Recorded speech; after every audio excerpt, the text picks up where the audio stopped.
Okay, Bilbo, come on, we've got a video to make.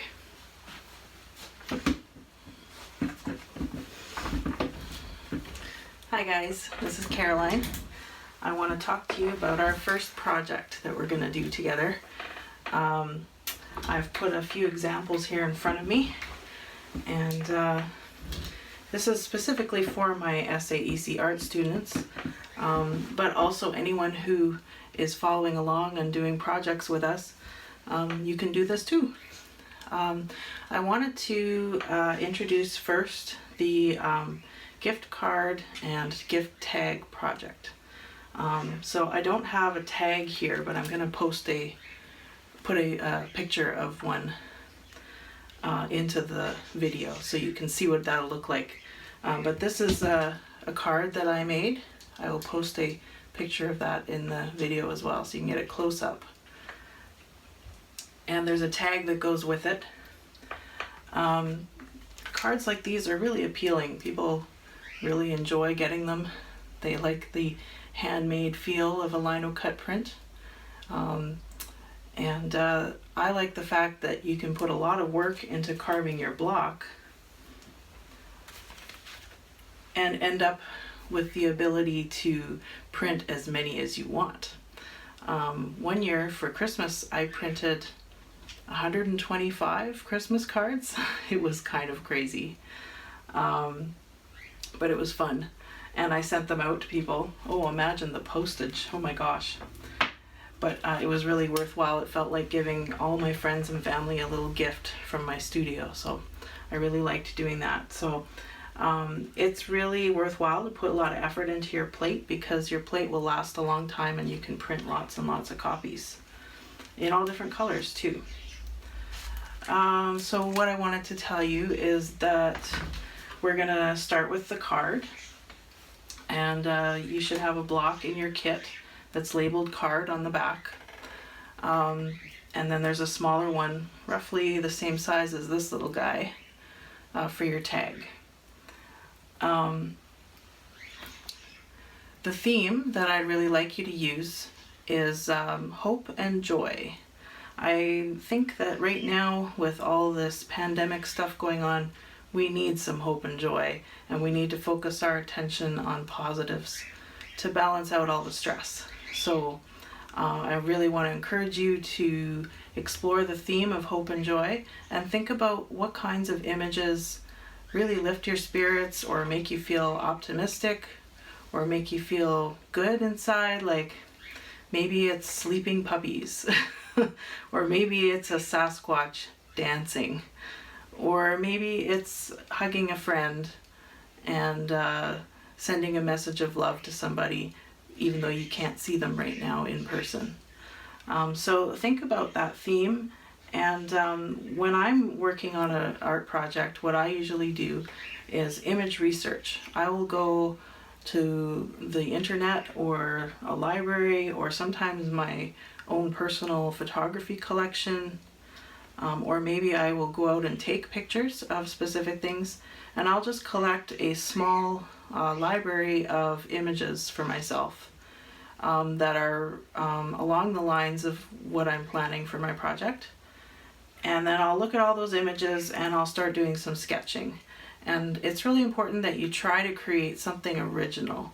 Please don't just take somebody's art off the internet or a piece of clip art or a cartoon or something and copy it.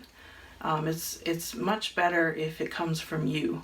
So it's okay to collect those sorts of things. Maybe there's an artist that you really like who's drawing Pikachu doing things that you really enjoy.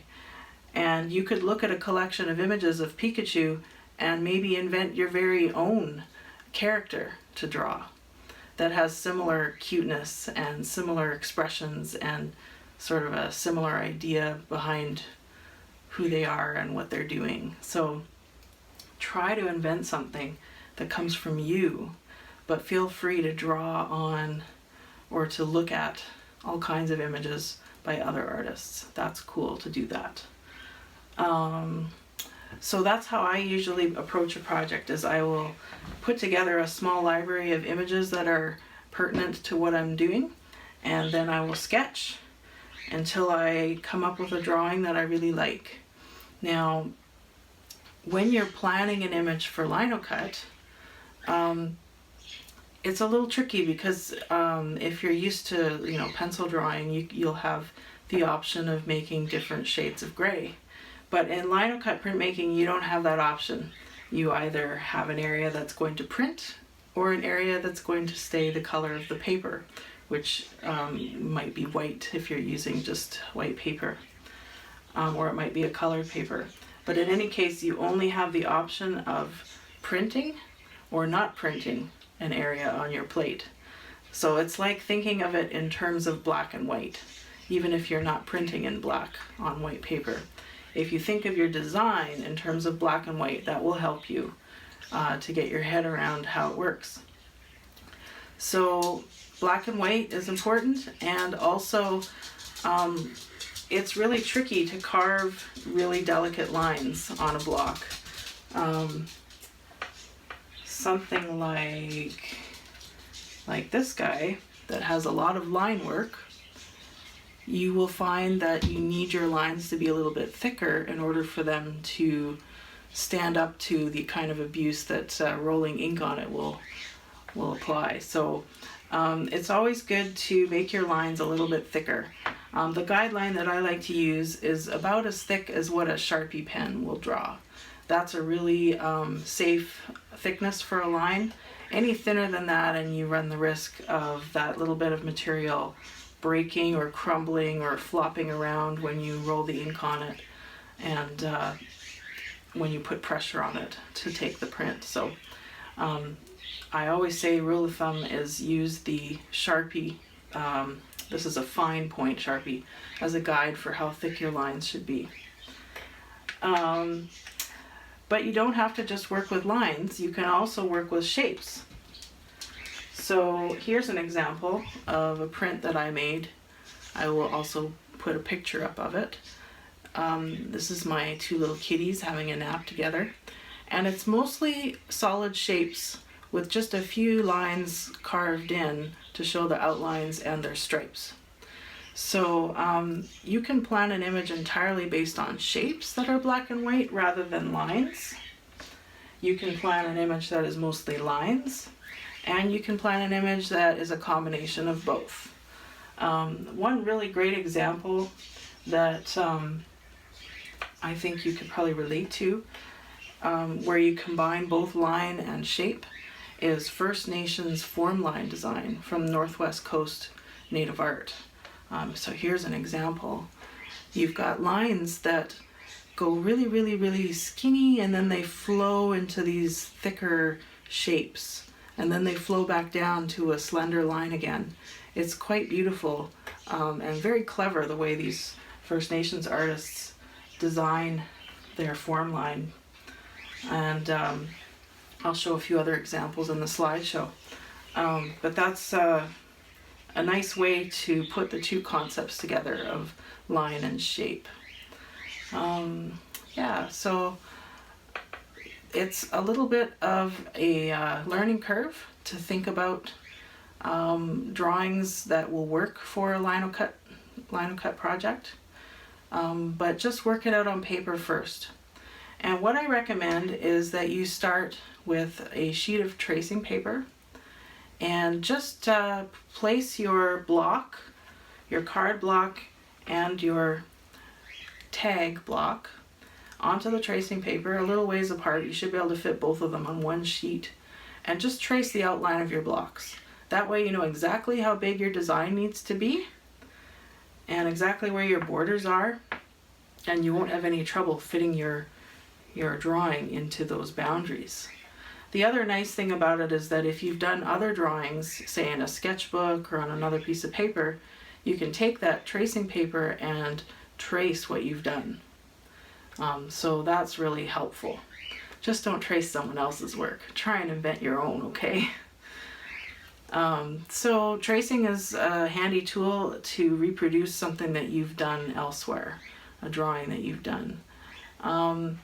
And I recommend that when you start to draw, you start with your HB pencil and just work really lightly initially until you've figured things out. And then when you're sure that your design is established the way you'd like it to be, then you need to go over your final design with a 2B or a 4B pencil, because the lead is much softer and it transfers better to your block. I will show you how to transfer your image to your block in a separate clip.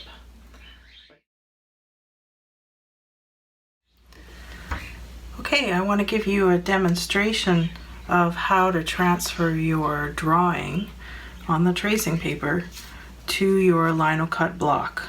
So what I've done, this is one of my drawings that you saw in my time-lapse video. I took the other one with the little newt on the leaf, and I actually cut out each image. Sorry, that's upside down. On this one, there's quite a large blank space at the top, so I didn't need to leave any extra paper because I can tape it here. What I'm going to do is tape this face down to my block. On this one, I left a little flap. You can see the flap there, so that it would help me to tape it to my block. Okay. Make sure you give your blocks a little wipe with a wet rag, or you could even just rinse them under the sink and then dry them really well. There's a lot of pollen in the air right now, a lot of dust, and anything on the surface could interfere with your transfer, so make sure that it's clean. So face down is really important. If it's not face down, it's not going to transfer. And you should have gone over your design with a 2B or a 4B pencil to make sure that it will transfer. HB will work, but the softer lead works better. So I'll just tape this on here. Try to line the edges up as best you can. It's a little tricky.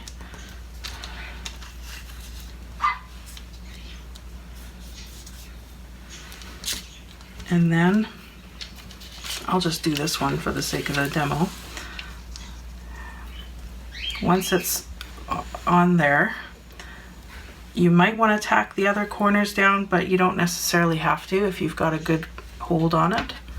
And then you can use your handle of your scissors or the bottom of a spoon, a wooden spoon if you want, or a metal spoon.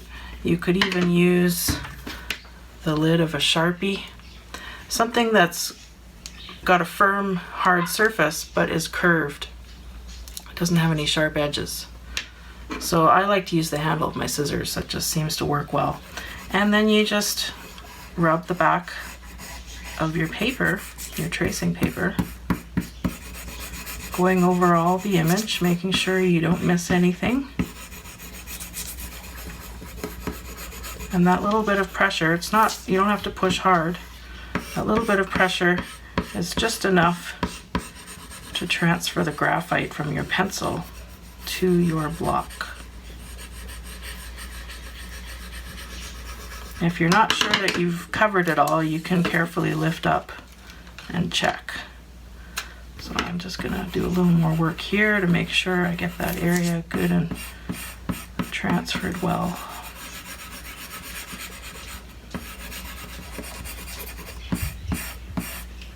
Let's check again. That looks pretty good to me. Okay, so my drawing is now transferred. I can take the tape off. I recommend you save your original. Just tuck it away in a plastic sleeve or an envelope or something, because it's nice to have that to refer to when you're carving, or just to remember it by. These drawings are often quite nice. And then you've got your drawing on your block, and you would think that you could just start carving, but the problem is this graphite might smudge if you touch it. So what I recommend is that you get out a black pen with permanent ink.